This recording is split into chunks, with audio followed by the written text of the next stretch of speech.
Сәлеметсіздер ме? Бүгін біз онлайн оқыту туралы сөз етпекшіміз. Онлайн оқыту қашықтықтан білім беру емес, бұл екеуі екі түрлі дүние.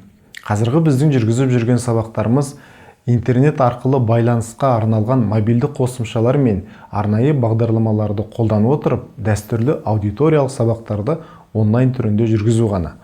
Бұл үрдістің өзіндік қиыншылықтары бар екенін соңғы жарты жылдан астам уақытта көзіміз көрді. Бетпе-бет отырып, көзбе-көз тілдесетін, алқа қотан ой бөлісетін, сөз жарыстырып, қызу пікір таластыратын, тіптен қол-аяғың мен дене қимылың арқылы айтарыңды анағұрлым әрлендіріп жіберетін дәстүрлі сабақтармен онлайн оқудың еш таласа алмайтыны түсінікті. Алайда, амал жоқ, қазіргі індеттік жағдайға байланысты білімді онлайн беруге мәжбүрбіз. Осы тұста тілге тиек етейін деп отырғаным, онлайн сабақтар барысында көбіміздің көңіл бөле бермейтін бір мәселе, ол онлайн болуға қажетті техникалар мәселесі. Турасын айтқанда, онлайн сабақтар теледидар қараудан көп айырмашылығы жоқ. Смартфонын қолына алып, немесе компьютердің экранына телмірген жанға онлайн сабақтардың фильм қарап отырғандай әсер қалдыратыны анық. Әсіресе дәріс сабақтары студенттер үшін теледидардан деректі фильм немесе біреудің интервьюін қарап отырғандай болатыны анық. Енді өзіңіз ойлап көріңіз, теледидарда шығып жатқан фильм мынадай болса. And if you think you're preparing these minnows for manhood, you better think again. Because I say you are killing the very spirit this institution proclaims it instills. Немесе мынандай болса. What a sham. What kind of a show are you guys putting on here today? I mean, the only class in this act is sitting next to me. Әрине, мұндай дүниелерді зейін қойып тыңдау қиынға соғады. Сол себептен де онлайн сабақтарын сапалы өткізу үшін қажетті техникаларды дайындап алған дұрыс. Сапасы нашар видеоны шыдап қарауға болады, бірақ сапасыз аудио адамды тез мезетеді. Бұрқ-тырқ етіп үзіле беретін, жаңғырып шығатын, шуылы көп немесе сыбырлап қана естілетін аудиоларды ұзақ уақыт тыңдау мүмкін емес. Сондықтан да онлайн сабақтарын жүргізу барысында микрофонға ерекше көңіл бөлу қажет. Қазіргі ноутбуктер, планшет, телефондардың барлығы микрофонмен жабдықталған. Дыбыс қабылдау мүмкіндіктері де жаман емес. Алайда, сабақ беру барысында құрылғыны өзімізден алысырақ ұстауымыз себепті дыбыстың сапасы төмендейді. Егер сіз өзіңіздің аудионыздың сапасын көтеремін десеңіз, сыртқы микрофонды пайдаланғаныңыз дұрыс. Мысалы, мен өз сабақтарым барысында мынандай конденсаторлық микрофон пайдаланам.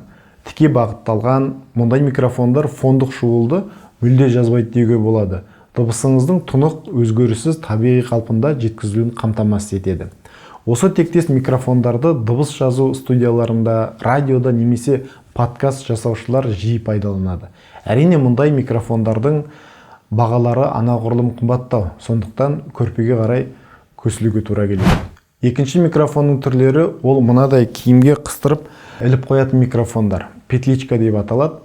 Нарықта бұндай микрофондардың түрі өте көп. Бұндай микрофондар әдетте жан-жаққа бағытталған, аса сезімтал болып келеді. Маңайыңыздағы өзге дыбыстарды, шуылдарды жақсы қабылдап алады. Алайда дауысыңыздың әрін, әуезін жоғалтпай жеткізуді қамтамасыз етері сөзсіз. Ал егер сыртқы микрофон алуға мүлде құлығым жоқ десеңіз, болмағанда құлаққаптың микрофонын пайдаланғаныңыз дұрыс. Көптеген өндірушілердің құлаққапқа орнатқан микрофондардың дыбыс қабылдау сапасы кейбір петличкалардан асып түсіп жатады. Сондай-ақ аудионыздың сапасын арттыратын тағы бір жағдайды жадыңызда ұстағаныңыз абзал. Жаңғырық болмас үшін сабақты өткізетін бөлмеңіз шағындау, жұмсақ жиһаздары бар, пердесі ілінген және дыбыс толқындарын шағылстырмай керісінше жұтып қоятын немесе сындырып жіберетін жасанды кедергілері бар орын болғаны дұрыс. Екінші мәселе онлайн сабақтары барысындағы видеоның сапасына қатысты.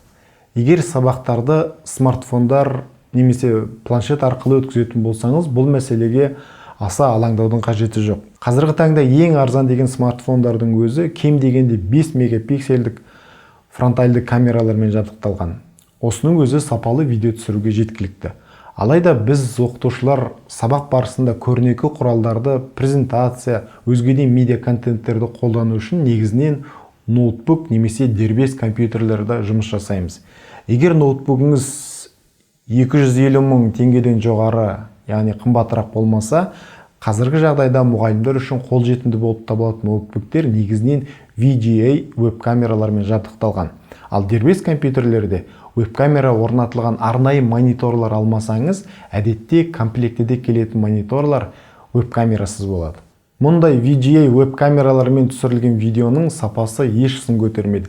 Әсіресе Full HD 4K форматындағы видео контенттерді көріп үйреніп қалған қазіргі адамдар сандық шұғылы, көп детальдері нақты емес, бұлыңғыр, күңгірт видеоларды қарауға құлықсыз. Сол себептен де қосымша веб-камераның қажеттілігі туындайды. Қазіргі жағдайда сапалы, қолжетімді веб-камералар табу қиынырақ. Індет дүние жүзін жаулауы себепті қашықтықтан жұмыс жасаушылардың саны миллиардтап есептеледі.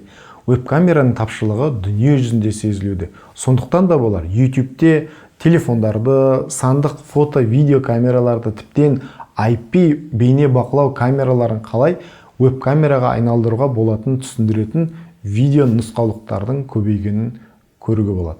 Осылардың арасында біз үшін ең ыңғайлысы әрқайсымыздың қолымызда бар телефонды веб-камера ретінде пайдалану. App Store немесе Play Marketке кірсек, телефоннан веб-камера жасауға арналған қосымшалардың көп екендігін көреміз. Менің күнделікті пайдаланатыным DroidCam App деп аталатын мобильдік қосымша.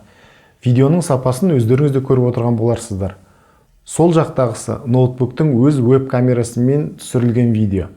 Ал оң жағындағы телефондікі. Айырмашылығы айтарлықтай екенін көрініп тұр. Аталмыш мобильді қосымшаны және осы тектес қосымшаларды қалай пайдалануға болатыны туралы видеоларды YouTube'тен таба аласыздар. Онлайн сабақ барысында видеоңыздың сапасына әсер ететін тағы бір жағдайды ескергеніңіз жөн. Терезеден түсетін немесе жасанды жарық көздерінің бетіңізге шамамен 45 градус бұрышпен түскені абзал. Егер сабақ барысында терезеге арқаңызды беріп отыратын болсаңыз, бетіңізді жарықтандыру үшін қосымша софтбокс немесе LED панельдерді пайдалану керек. Әйтпесе веб-камераңыздың экспозициясы ойнап, видеода тіптен силуетіңіз ғана қалуы мүмкін. Онлайн оқытуда көбіміздің қолданып жүрген Teams, Zoom, WebEx тәрізді бағдарламалар өз экрандарымызбен бөлісуге мүмкіндік береді. Бұл функция алдын ала дайындалған презентация, видео материалдарды көрсетуге қолайлы екені анық. Алайда дәстүрлі аудиторияда сабақ кезінде жиі кездесетін, яғни сабақ барысында туындаған сұрақтарды тәптіштеп түсіндіру үшін қолымызға ақборды ала салып тақтаға жүгіретін жағдайды аталмыш бағдарламаларда мінсіз жүзеге асыру қиынға соғады. Microsoft'тың OneNote бағдарламасын тақта ретінде пайдаланғанымызбен тінтуірдің, яғни мышканың көмегімен мүлтіксіз тез жазу аса қиын екені белгілі. Осы жағдайда мынадай графикалық планшеттер таптырмайтын көмекші. Еліміздің электроника дүкендерінде осы тектес планшеттердің сатылымда көбейгеніне қарап, бұл құрылғыға деген сұраныстың арта бастағанын байқауға болады. Мұндай графикалық планшеттерді дәріс барысында сабақ мазмұнын түсіндіруде әрқалай пайдалануға болады.